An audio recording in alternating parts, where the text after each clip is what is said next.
We're at the top of page 8. I who had thought so well of myself and my abilities. I lost my glasses, so sorry. Of my abilities, my capacity to surmount obstacles was cornered at last. Now I was to plunge into the dark, joining that endless procession of thoughts who had gone on before me. I who had thought so well of myself. It sounds really prideful, don't it? This devastated. The sentence before that is, it was a devastating blow to my pride that he was getting, that's how he was going to go down.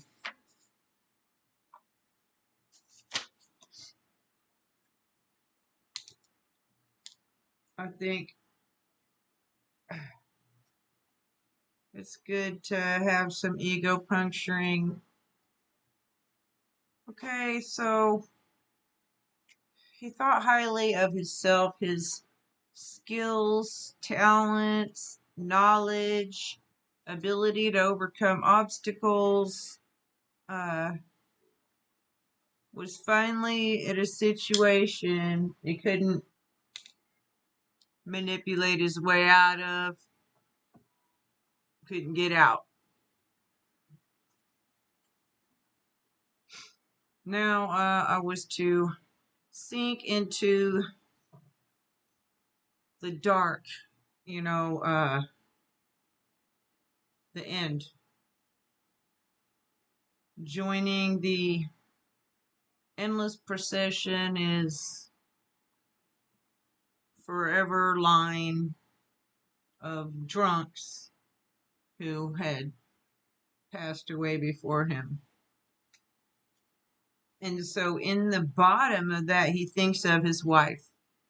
He's in self-pity right now. There'd been so much happiness after all. What would I not give to make amends? But that was over now. So then our pride gets crushed. We reach the bottom, the hopelessness. There's nothing left. There's no way out. There's no more manipulation tactics. There's nothing left. Our own, this is utter helplessness.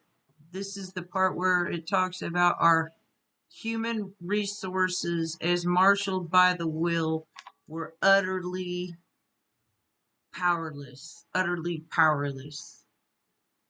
He gets to that, then suddenly he's thinking of his wife.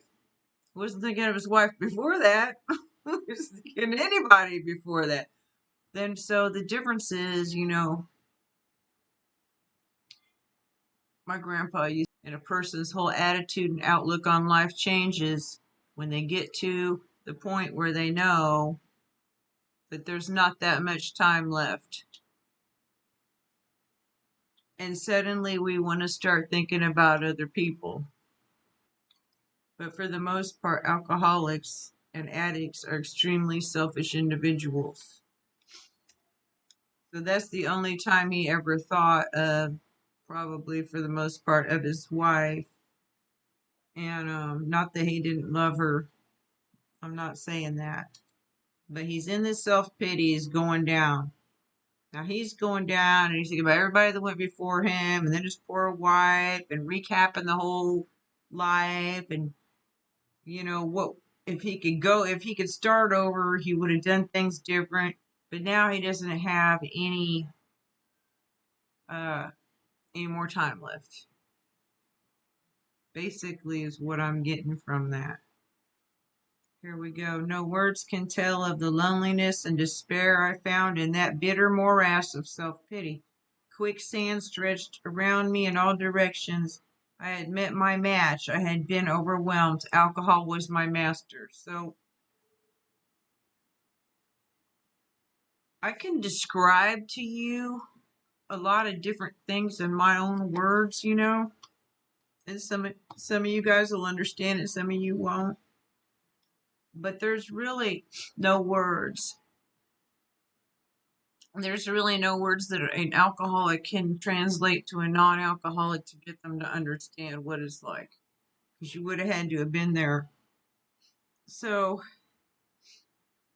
the total hopelessness, a bitter morass of self-pity is a resentful, confused situation of self-pity. Wow. So quicksand stretched around me in all directions. There's no way out. It's like a mental prison. It's like being trapped in your mind, and you have to feel sorry for yourself, and you have to feel sorry for, you know, and then you have to be angry too at circumstances and what could have been, should have been, would have, could have, blah, blah, blah, don't matter, you know, all that, and don't know how to get out of that, like a trick box. And so he completely defeated. Alcohol was his god. Okay?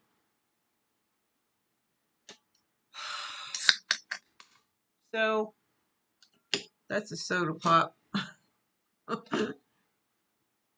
I couldn't serve two gods. I could only serve one. And if I make myself or my alcohol or my self-pity or my feelings or whatever more important, then that's my God.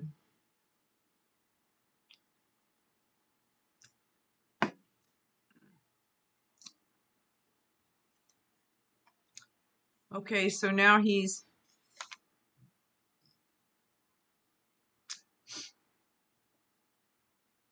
hold on a minute.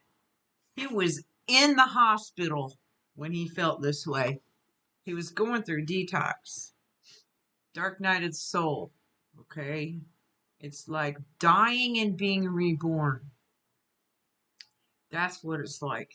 And it's not a 3-day journey. Because they say you detox in 3 days. No, it takes longer for your brain to rebuild itself. So now he's getting out of the hospital.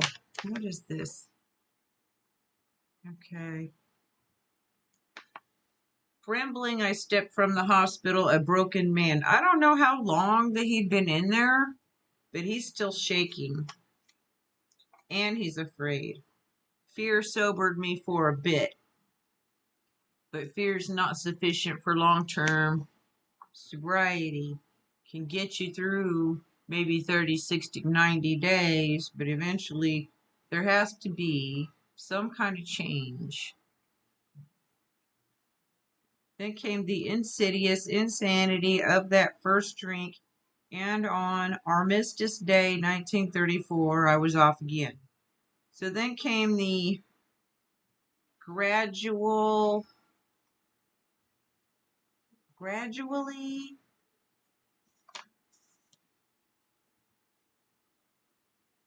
I can't read my own, I can see what these earpiece is done. Gradually,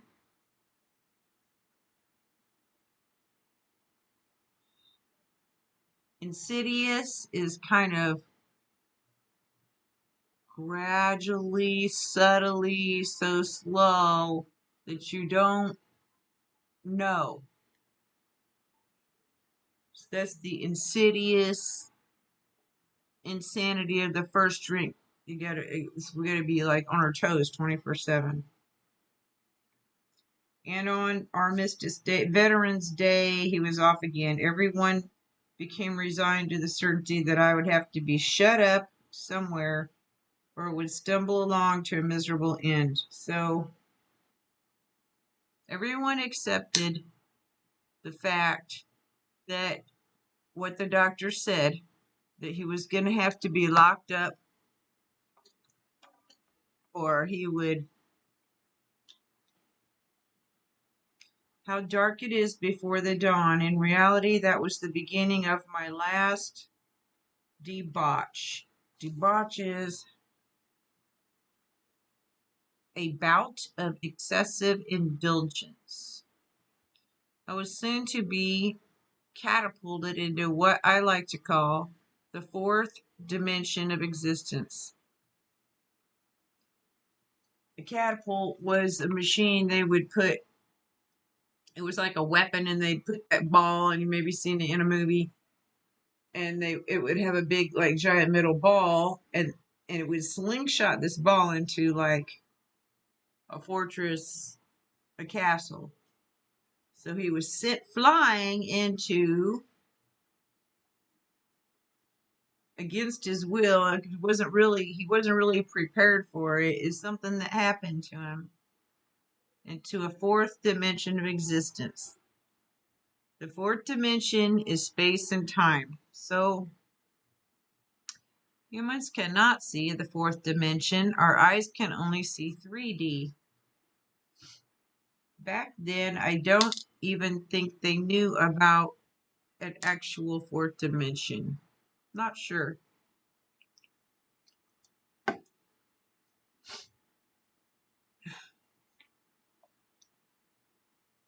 Intuition is time. No, intuition versus time. Intuition versus time. The equal sign spirituality, stepping outside of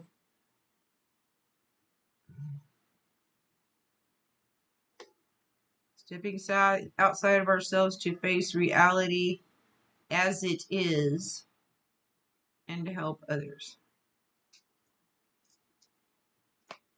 My personal opinion on the fourth dimension is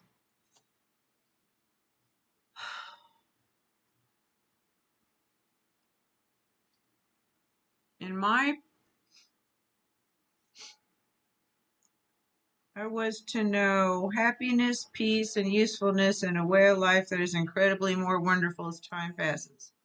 Near the end of that bleak November, I sat drinking in my kitchen. Okay.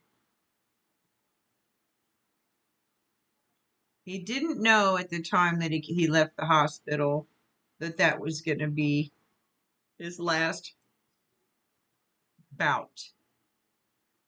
He was, and reflecting back, he said, this is what happened. I didn't know that was going to be the last time. This is what happened to me after that. And then he goes back in time again to where he leaves the hospital. Near the end of that bleak November, when he left the hospital, I sat drinking in my kitchen. With a certain satisfaction, I reflected there was enough gin concealed about the house to carry me through that night and the next day. I'm going to stop this at 30 minutes because an hour is too long. My wife was at work. I wondered whether I dare hide a full bottle of gin near the head of our bed. I would need it before daylight.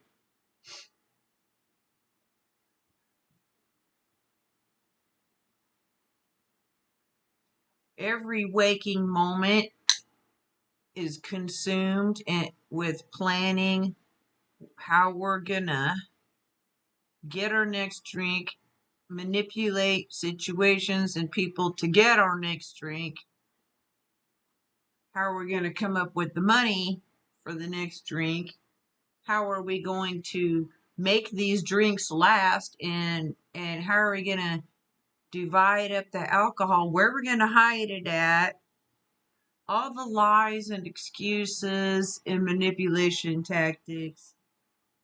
It took so much effort and energy. My musing was interrupted by the telephone. Musing's a period of thought. The cheery voice of an old school friend asked me if he might come over. He was sober It was years since I could remember him coming to New York in that condition. I was amazed. Rumor had it that he had been committed for alcoholic insanity. I wondered how he had escaped. Of course he would have dinner, and then I could drink openly with him, unmindful of his welfare. I thought only of recapturing the spirit of other days. There was that time we had chartered an airplane to complete a jag. His coming was an oasis in this dreary desert of futility, the very thing, an oasis. Drinkers are like that. So he's in his head, stuck in his head, trying to figure out how he's going to manipulate his drinking. And suddenly his old drinking buddy calls up, except for his drinking buddy's sober. And now he can actually talk to him. He can hold a conversation with him. And he recalls that he couldn't remember him coming to New York in that condition for a long time. He thought he was already locked up for alcoholic insanity. So now he's going to manipulate and plan this encounter instead of just allowing it to happen in the way God wants it to. He's going to play God in his life and manipulate the outcome for his own comfort. Look. So he didn't really care about his life or his well-being. He wasn't really thinking about the guy or what was good for him. He, because he was sober and he wasn't committed, but all he thought about was himself and selfishness and thinking of how he could recreate the a mood. Alcoholics are really sentimental, and nostalgia, okay, of some other days. He was to bring back that nostalgic feeling. Okay, there was a time when, now he has a memory, specific memory. There was that time we chartered an airplane to complete a jag. And a lot of times I recognized I had one memory that I held on to that I wanted to relive over and over again. So, first plane to land at Manchester, a welcoming committee.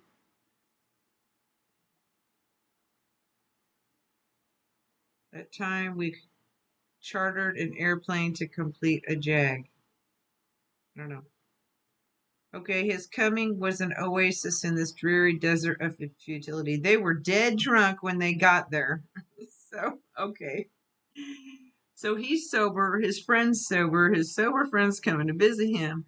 And he has a memory about a time that they got an airplane and completed this route and how they were heroes and they were drunk by the time they did it.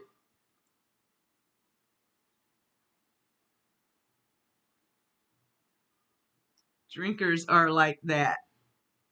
I try to explain to people who are not alcoholics, who might be watching this, some of the ways that we think.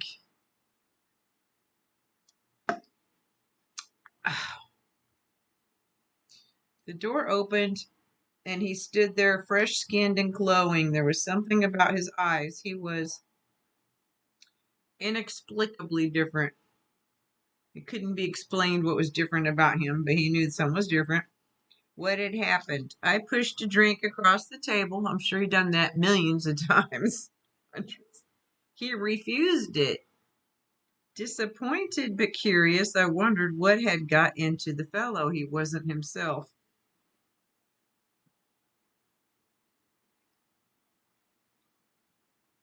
I don't know if it's just me or if it's all alcoholics, but I'm a very curious person.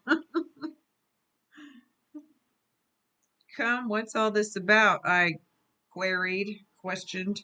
He looked straight at me simply but smilingly. He said, I've got religion. What he really got was a spiritual awakening.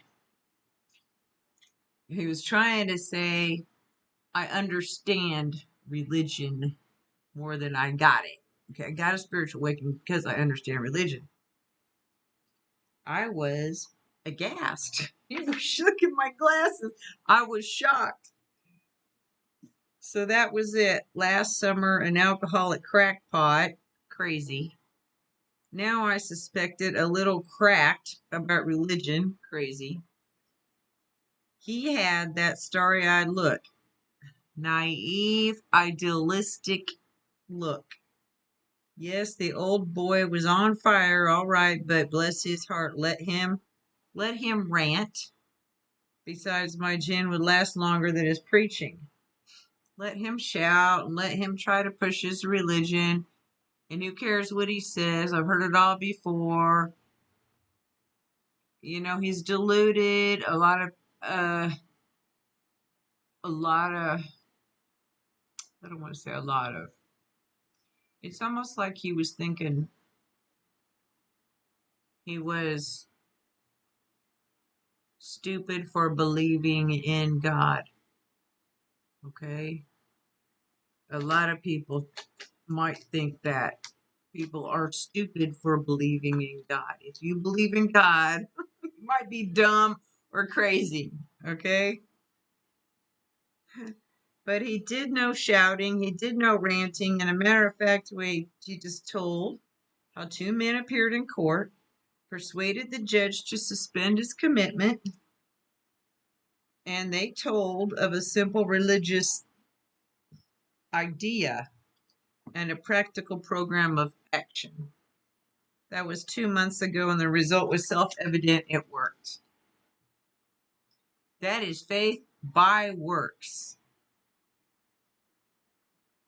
He had come to pass his experience along to me if I cared to have it.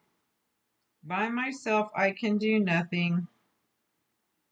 John 5:30, I'm powerless. So he's not begging the guy to believe in anything. He's not begging him to get sober. He's not saying you have to do anything.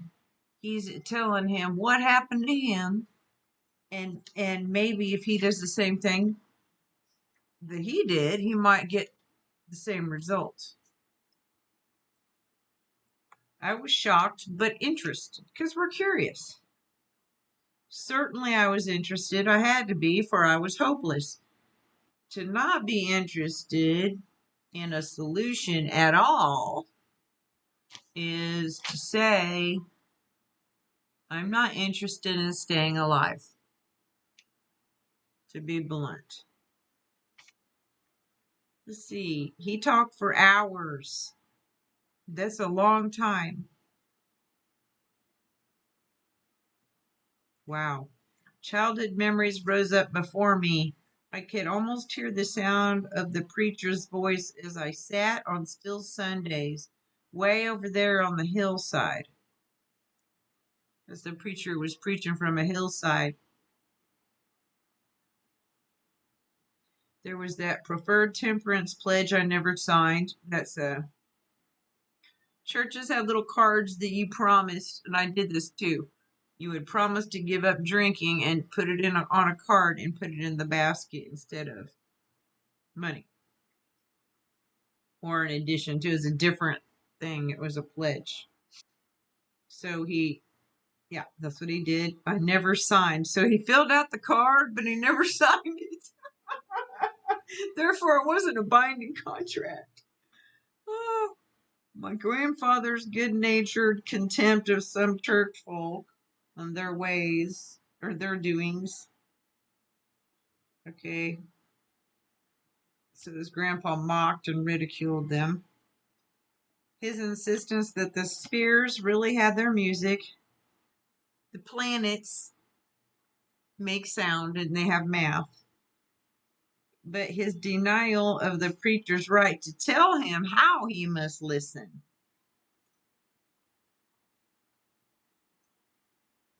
So no one's going to tell me what to do. No one's going to tell me who God is and how I'm supposed to worship him is basically what he said. His fearlessness as he spoke of these things just before he died. These recollections welled up from the past. They made me swallow hard. So these memories come back to him, and he got afraid. You know, his grandpa looks like he died denying the Lord.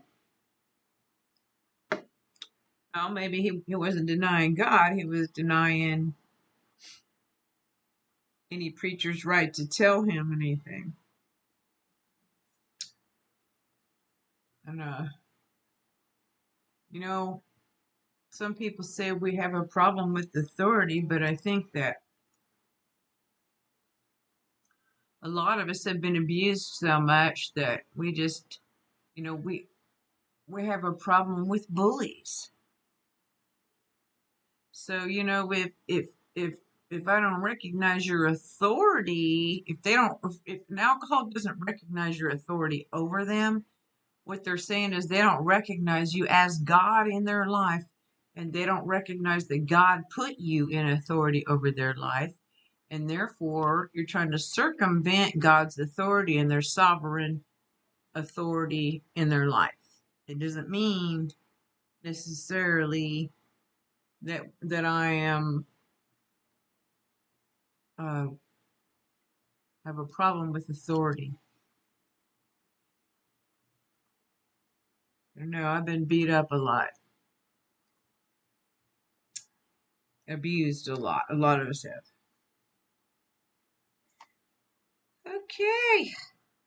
That wartime day in Old Winchester Cathedral came back again.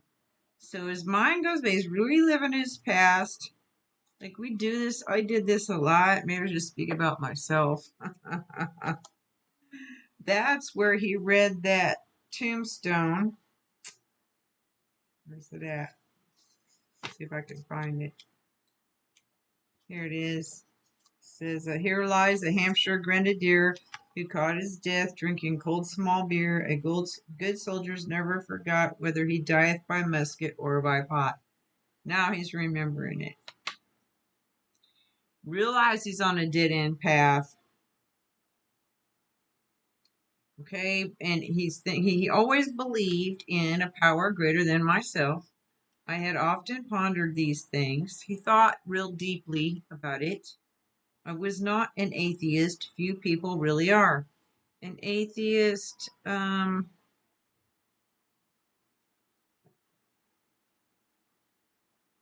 nothing came from nothing, everything came from nothing or something. Few people really are, for that means blind faith in the strange proposition that this universe originated in a cipher, a zero, aimlessly rushes nowhere. That's what it means. Something came from nothing and means nothing and is going nowhere. My intellectual heroes, the chemists, the astronomers, even the evolutionists suggested vast laws and forces at work. Despite contrary indications, despite opposite signs, I had little doubt that a mighty purpose and rhythm underlay all. There's a pattern underneath. There's a mathematical pattern in the world. There's patterns underlying the totality of the material world. How could there be so much of precise and immutable law? How could there be so much detail, unchangeable rules,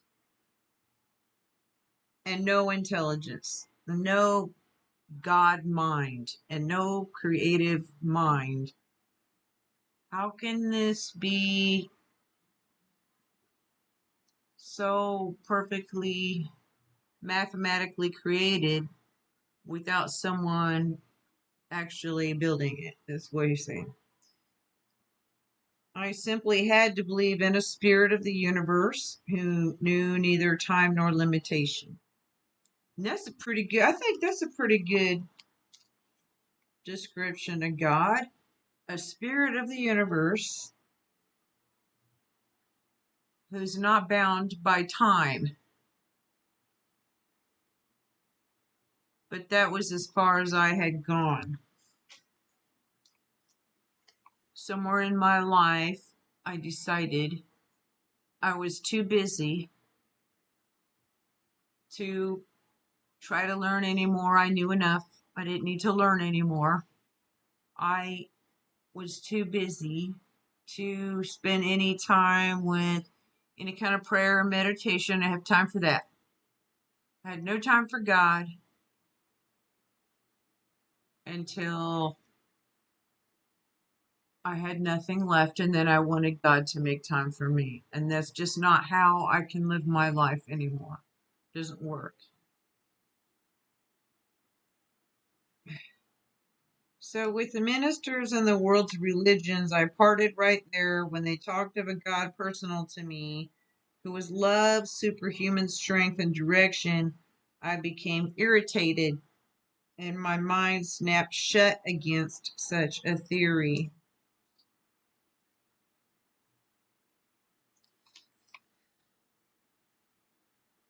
I don't know why I have this here, but it says Roland Haggard was the drunk who saw Dr. Young. Theory of evolution. Okay, so when someone is talking to him about a God personal to him, which was love, strength, direction, he got angry and he stopped thinking. Maybe it was ego. I don't know. Uh, it's kind of like that his grandpa was, nobody's going to tell me, nobody's going to tell me nothing, you know, and willingness to learn. If I already know everything and I'm already perfect, then I don't need to learn anything and I don't need to do anything. But I'm just grateful that I'm not perfect today and I'm still learning and I'm still growing. And I think as long as I continue doing that and I keep learning and growing and trying to learn more about getting closer to God, I think I'll stay sober. I hope so. We only got through one page, but it's 30 minutes, so I'm going to stop this now and we'll be at the top of page 11. I hope you're getting something out of this.